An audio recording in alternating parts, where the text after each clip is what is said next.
Oh, hello. Welcome to Creepy Stories by Candlelight. I am your dastardly, dashing storyteller, and I have scoured the earth between the dimensions and even the digital landscape for tales of the unusual, the strange, and the terrifying. So, grab yourself a snack, perhaps even a tasty beverage, and let me tell you a story. The Crows by AbhiGoodies. Most people wouldn't consider crows as the most comforting of birds. Well, they aren't the most elegant of birds anyhow. Most people don't like their loud crying, but to me and my wife, they are our lifesavers and protectors. Now, I wasn't always fond of these birds either, but sometimes life finds ways to change your opinions. Me and my wife are both from the same small hillside town. People were mainly farmers. They were hard-working, and many would say very generous. My high school sweetheart, my wife, and I were both 16 at the time. Farmers in the area decided to cut down the large banyan tree near the town cemetery. They wanted to chase away the crows, which lived in it, because these crows would often eat the crops and steal eggs. Sometimes they would even raid kitchens. I was very glad at this news when I heard it. I was always irritated by the constant crowing sounds, so to me, the fact that people are trying to chase them away was a relief. But this was not the case for my girlfriend. They are just hungry, that's all. Sure, they would eat some of the crops, but do they even have to make such a rash decision? This was her reaction to when she heard that the tree was going to be cut down. She's been like that as long as I could remember. She had sympathy and love for all living things, including the crows. Whenever we had time to sneak out behind our parents' back and have a little alone time, she would often bring breadcrumbs with her. She would feed them to the crows and other birds. I never really liked her doing that, but didn't say anything because I didn't want to upset her. But as I recalled, many considered the tall banyan tree which spread over the creepy-looking cemetery and the ocean of crows nested in it as a bad omen. Only two people objected to cutting it down. One was my girlfriend. The other was an old man who lived near the cemetery. He was furious about them cutting down the tree, but nobody listened to him and they decided to cut it down anyway. I still remember that day when they cut it down. They burst firecrackers to scare the crows away. Then they cut down the large branches, one by one, and finally the entire tree. While cutting it down, a large section of the tree fell down and broke the wall guarding the cemetery. People really didn't mind too much since the graves themselves were fine. And without their homes, the crows flew away, leaving behind some broken eggs and nests along with many dead hatchlings. As one of the mob, I was glad that they decided to chase away those annoying birds from our tiny town. As I was leaving, I saw someone untie the old man who protested against cutting down the tree. The mob had tied him up before he could cause a scene. I felt bad for him. He shouldn't have had such harsh treatment. You fools! You've doomed us all! He kept mumbling the same words over and over again, sobbing and laughing maniacally. Over the next few days, I began to feel that something was different.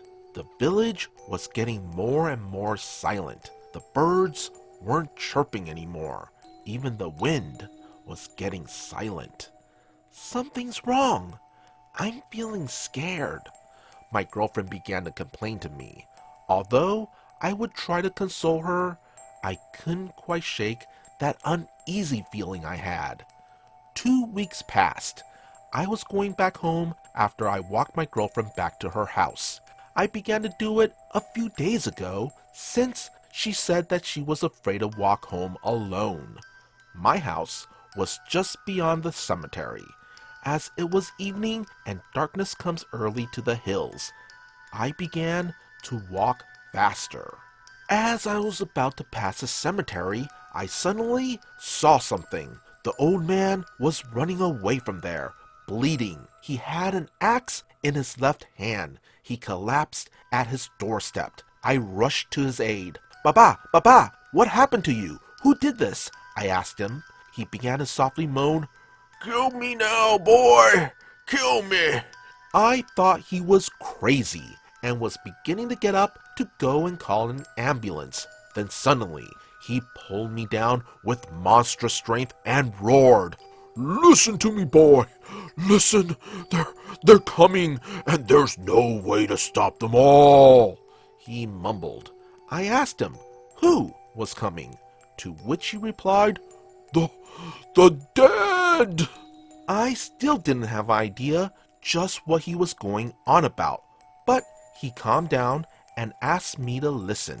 He said, There's something evil living in this land. This evil won't let the dead move on, but instead twist their souls with jealousy and resentment towards the living.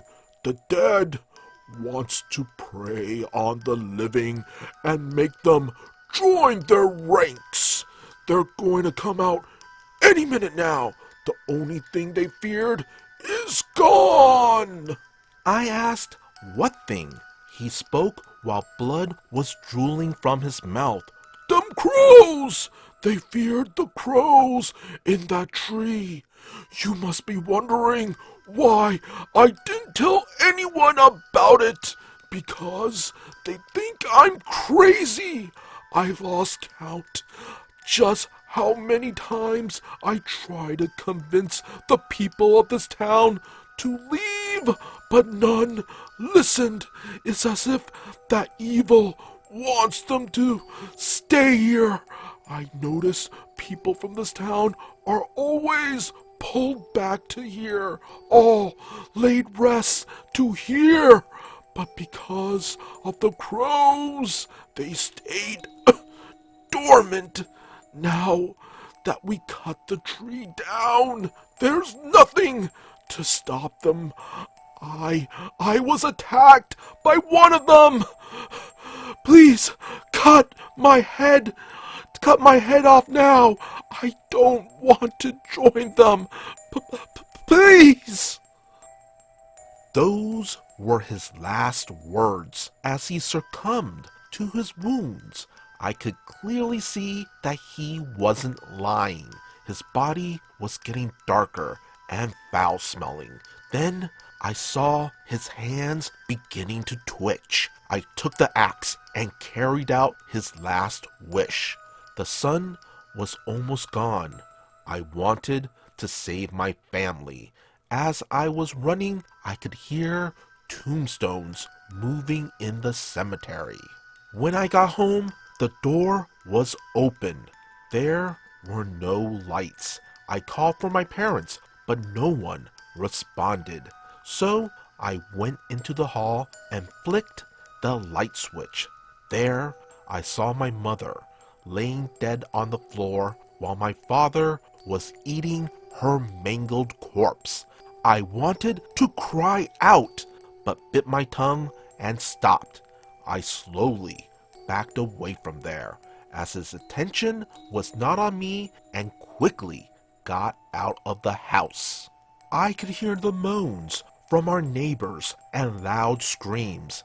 Then I realized that my girlfriend was in danger too. I ran through the plantations to get to her house. I could hear more and more people running for their lives. I fought off some of the dead who ran towards me. I had only one thing to do, and no one was stopping me. When I reached her house, the door was locked. Help me! Someone, please help me! Mom, Dad, don't, don't hurt me! My girlfriend cried out.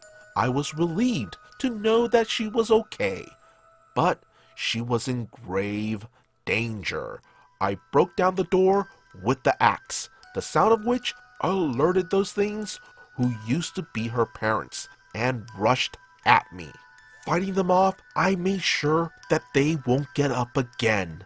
Then I began to call for my girlfriend. Anita, come out! It's me! Where are you? I heard the door open upstairs. She ran towards me, sobbing. Mom, Dad, there's something wrong with them. They try to attack me.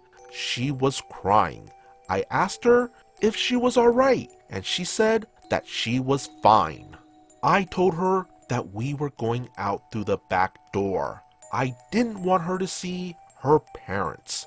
I decided that it's best to get out of town through the main road. The wind was rustling. I could tell that it was going to rain soon. We slowly moved behind the buildings and the hedges, avoiding getting spotted. Suddenly, we heard an inhuman roar behind us. They spotted us, and they were hungry. We ran for our lives. At some point, I lost the axe while running. As we were crossing the cemetery, Anita suddenly fell face down. Looking back, I saw a legless corpse clutching at her ankle. I kicked off its head and pried open its grip. Anita tried to walk, but her ankle was sprained. I had to carry her and run. It then started to rain heavily. We were both getting drenched and my legs were getting tired. We were almost out of town. Then suddenly they trapped us in a circle from all sides. There was no way to escape. I told Anita to close her eyes as I prayed for a swift death, although I knew it wouldn't be one. As I waited to be killed by these monsters that were once our friends and family, I suddenly heard a cawing sound. I saw a crow sitting on a nearby tree. Its eyes were glowing like embers. Seeing that crow, the dead halted in their tracks. Then suddenly, lightning struck, lighting up the dark sky. I saw a whole flock of crows circling the sky with fiery red eyes. Suddenly, one of them made a loud caw sound, and all the others began to do the same. Their cries became louder than the rain itself. Then, all of a sudden, they dived down and began attacking the dead. Some of them began flying around us in a circle, and I used this chance to start running. We finally were about to make it downhill, and suddenly, lightning flashed again. The top of the hill began to shake. Anita called out that it was a landslide, and before we could even react, the mud and water swept us away. When we woke up, we were both in the hospital, pretty badly hurt, but still alive. The police constable who came to take our statement told us that the entire town was swept away by the landslide. They couldn't even find any of the other bodies. I asked them how they found us, and he said while they were searching for dead bodies, they followed some crows circling the sky and found the two of us, covered in mud and barely alive. We both decided not to tell anyone what really happened. We were the only survivors in a town full of 300 families. We both knew why they couldn't find any other bodies, and that was because they weren't truly dead anyway. Once we left the hospital, we were separated for a time. Anita was sent to a girls' orphanage and girls' school, ran by the government, and I was sent to a care home for boys since I was still limping from the accident. We both kept in touch through letters, and once we were both working, we married and had 2 children. Our old hometown has since been overtaken by the forest. The government prohibited resettlement plans because of the risk of another landslide. But that place still had a grip on us. Sometimes we would both hear something in the back of our minds telling us to go back, be home. Why wouldn't you visit your family? These voices were often followed by the crows, cawing in the yard, waking us up from the trance, reminding us of the horrors, protecting us from ourselves.